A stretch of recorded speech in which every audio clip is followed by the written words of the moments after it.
we doing? Good morning. People, I would deeply appreciate it if y'all stop bragging about the fact that it's Friday Eve. Only 2 of y'all have weekends off. One other person never does. Who has weekends off? I'd like to meet the person. I don't know weekends off. It would be y'all. Yeah? You know, really? Yeah. Since when? Fight this week, next week, and the week after that. Do me a favor. Never complain about taxes, things of that nature, because I'd like your paycheck. How about that? Well, and you feel a loss for words for once. A loss for words. I'm available on weekends, baby. You want to pay me? Okay. My bad. We We can change the subject. We can move on. We can move on. Right. We can move on. Yes. Coming up, Colin Kaepernick explains why he did not vote for president. You do not want to miss these two going off on that topic a little bit later in the show. And it's been a whirlwind week, so let's walk through what's transpired. Tuesday was Election Day. Early Wednesday, Donald J. Trump was named the 45th president of the United States. Yesterday, Pistons head coach Stan Van Gundy was very outspoken on his displeasure with the state of our country and the election. And Warriors coach Steve Kerr echoing those sentiments, disappointed in how the election turned out. Of course, disappointed in Trump being president, the state of our country, so many other things on that subject. So they say life is all about timing. And now today, President Barack Obama is scheduled to welcome Trump to the Oval Office this morning to start the customary transition of power. Then this afternoon on the South Lawn, LeBron James and the Cavs are scheduled to be at the White House to celebrate the team's 2016 NBA championship. Max, do you think teams in the NBA will start to boycott these White House visits? Yes, I do. And Steve Kerr and Stan Van Gundy spoke beautifully about the subject. You see, an election does not legitimize racist, xenophobic, or misogynistic words, thoughts, and ideas. It does not legitimize them. It does not legitimize that kind of talk and attitude. There will be White House boycotts. Trump was elected on divisive tribal rhetoric. Now, hopefully, I think the hope is, I believe Steve Kerr touched on this, that was really just the kind of Machiavellian, the ends justify the means, and a cynical manipulation of voters, and that you know, that's not the way he's going to govern. A lot of people feel like, I don't care what you say, the ends justify the means. The ends do not justify the means. And if you sow divisions, that's it, I'm done with you. If you say the kind of things you said, the kind of stuff that would get a lot of us fired from our jobs, that would get you fired from your job, that's not okay.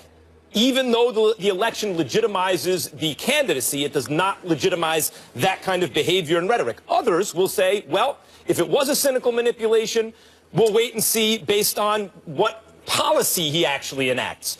If Trump behaves in a way as a unifier, the person who will govern, rather than Trump the divisive candidate, then I think you will see fewer boycotts. But it would be hard for me to imagine a world in which NBA teams don't boycott the White House, at least some, if not most of them. Well, I'm glad you ended your soliloquy with that point, because you're absolutely right. The operative word in all of this is some. And I'm going to say something here, and it's not going to come across as very popular, but we're real on First Take, and I know I am, so let me get this out the way.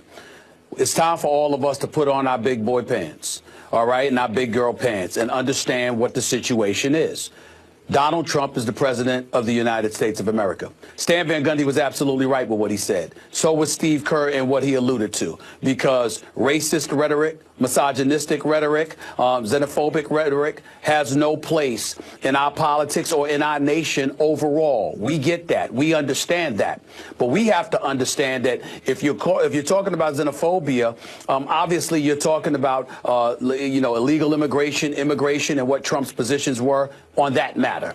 If you're talking about the Ku Klux Klan, endorsing him, that certainly didn't resonate in an affectionate manner with the African American community. We get that.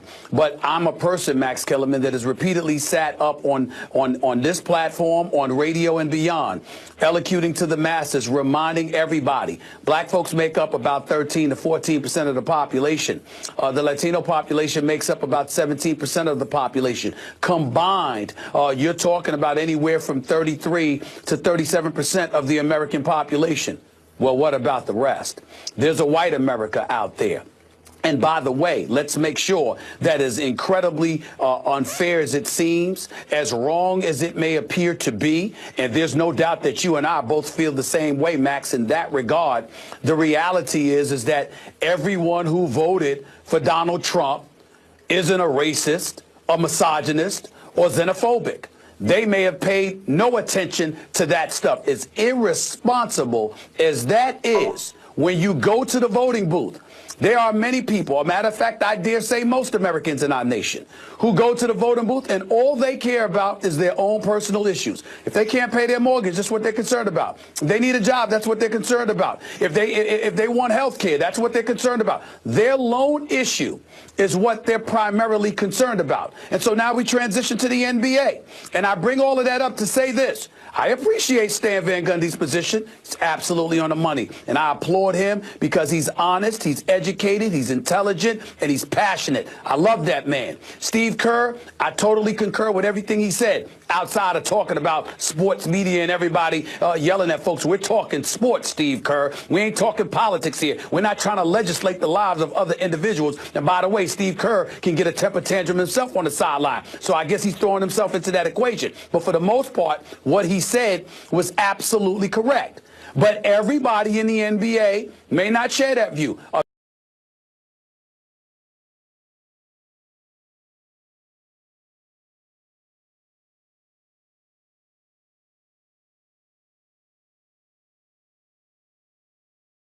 A vast majority of folks may share that view because a vast majority of the players are black. But there are white players who may not feel that way. Just because they're silent about it doesn't mean it's the election. I didn't think you would win, but I thought he would get a lot of votes. I didn't say that you didn't say that. I said you were asking me why I felt that way. I'm not saying that's what I'm saying. And what I said to you at that time is there's millions of people who aren't saying anything. They ain't protesting the flag. They're not kneeling. They're not, they're not venting about a lot of things. They're just sitting back quietly. And when it comes time to go into the voting booth, they're going to go in there by themselves. They're going to close the curtain. They're going to vote for him. They're not going to talk about it beforehand. They ain't going to say anything afterwards. But in the end, that's what's going to potentially happen, which is why I thought it was going to be very tight. I hear what you're saying, but I reject that analysis. In fact, what happened in this election is fewer people voted. Fewer people voted for Trump than they did for recent Republican candidates, but even fewer people voted for Hillary than voted for Obama in the last two elections, although more people voted for Hillary than for Trump. In fact, Hillary was more representative of America than Trump. Very slightly. It's silly to even argue about it because it was essentially a tie, but not in the Electoral College because in addition to white people being the majority voting bloc, not bigger than the multiracial coalition that includes some white people when that coalition has been animated, but it clearly wasn't in this election.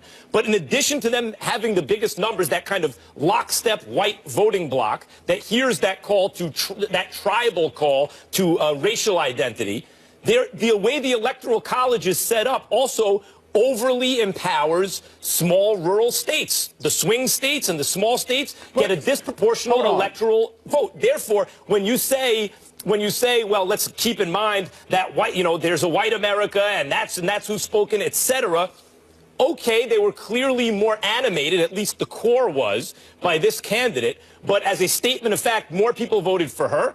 And the idea that because African American, basically black and brown people in this country are not the majority, that doesn't mean that the coalition they formed, which is interracial, is not the majority, which it is. I mean, that's just, it is.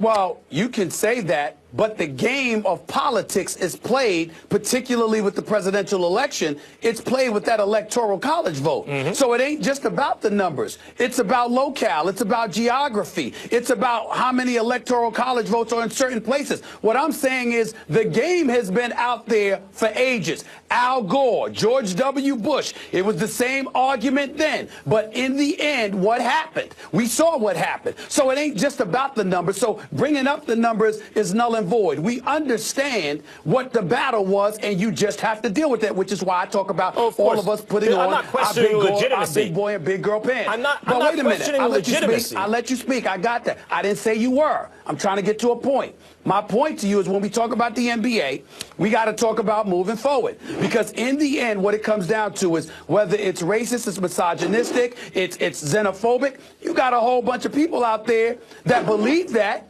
And then you also have a whole bunch of people out there that believe you had an individual candidate that just said it because he needed to do what he needed to do just to get votes, to get in the office, because the politicians lie all the time anyway. You got people who actually believe that. So while you may have some NBA teams that are going to sit up there and say, ain't no way in hell I'm going to the White House to see this man, you may have others down the road who may not have a problem with it over the next 4 years, particularly if our economy is better and other things that they like are taking place, all of a sudden that might die down. Yeah, particularly, there will always be, obviously, in any national election, even when it seems lopsided, as a percentage of the voters, you know, when 5 million votes determines the election in a country of 300 million, there is almost half the country who feels differently. So clearly that will be the case even in the NBA, which is a predominantly African-American and now increasingly European and South American league. You will still find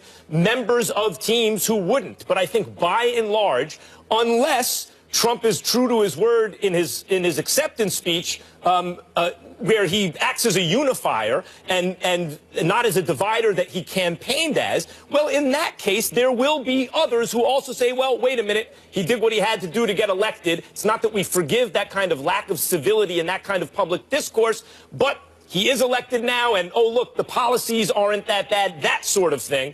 But based on what we've seen so far, I would remain cynical about that, although hopeful. There's no way that anybody's going to support him if he continues the rhetoric that he was spewing during the campaign. But I'm making the argument that you got a lot of folks out there, damn sure wasn't you or nor I, but you got a lot of folks out there who voted for him, not all of them, but a lot of them who never believed he believed what he was saying, that he was catering and pandering to a constituency that was going to get him in office. God, listen, there's a constituency in America that gets pimped all the time. Let's just call it what it is. You got people out there that you know, they get fooled by politicians, or they recognize that politicians may be just taking a stance just because they're trying to get into office. You've got two candidates on polar opposite sides of the spectrum that are butting heads with one another. And what does Hillary Clinton do? What does President Obama do? The very next day, we must come together. At the end of the day, we're all on the same team, blah, blah, blah. You never thought that you would really hear such class, you know, such a classy approach to everything, considering how cantankerous and what a divide existed during the election.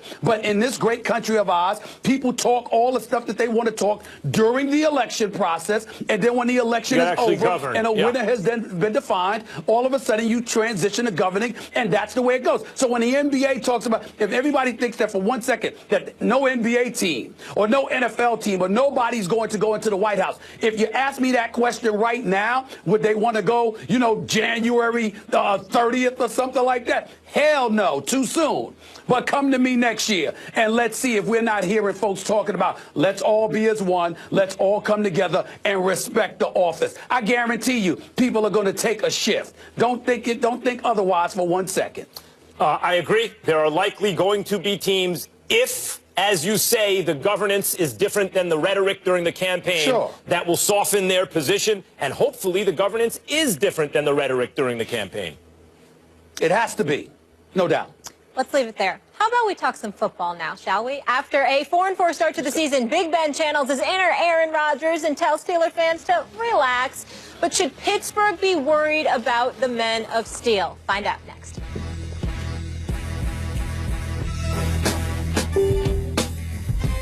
What's going on? This is Kevin Hart, a.k.a. Long-Faced Little Body. And right now, you're watching my favorite show. I'm talking about First Take, without Stephen A. Smith.